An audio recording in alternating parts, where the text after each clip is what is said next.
The third mistake we make is we fail to listen to what is not being said, like body language, tonality, energy. And these are all of the things that I was blind to. I couldn't read between the lines. I would have people come to me and say, Florian, what do you think they meant by that? And I was completely blind to that. I was not able to see that because of my upbringing, and I was very technical individual.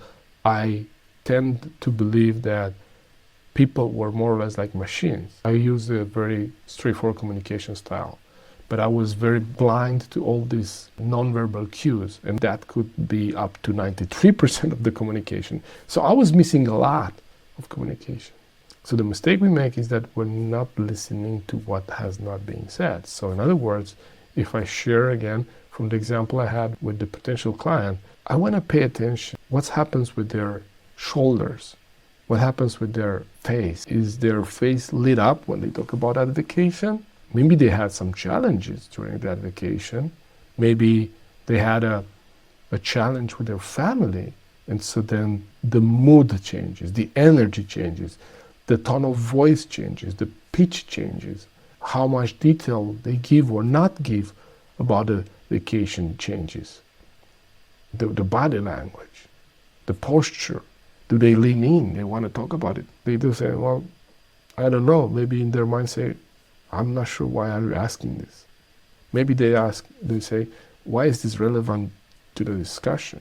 So all of these things are things that I want to pay attention to, because this will determine my next steps.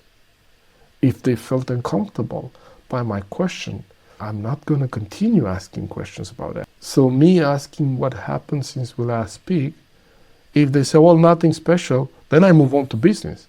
If they talk about something that happened, then I might want to ask a couple of more questions about that. If not, I move on.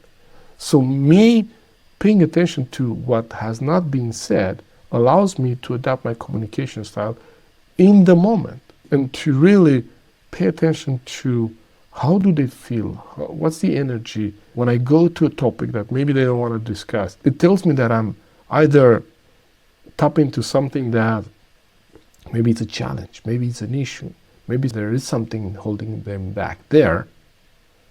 This might not be the moment for me to go there, but I'm taking a mental note of that. I cannot stress enough how important nonverbal communication is, and how it's very easy to make mistakes when we think we're listening and not see those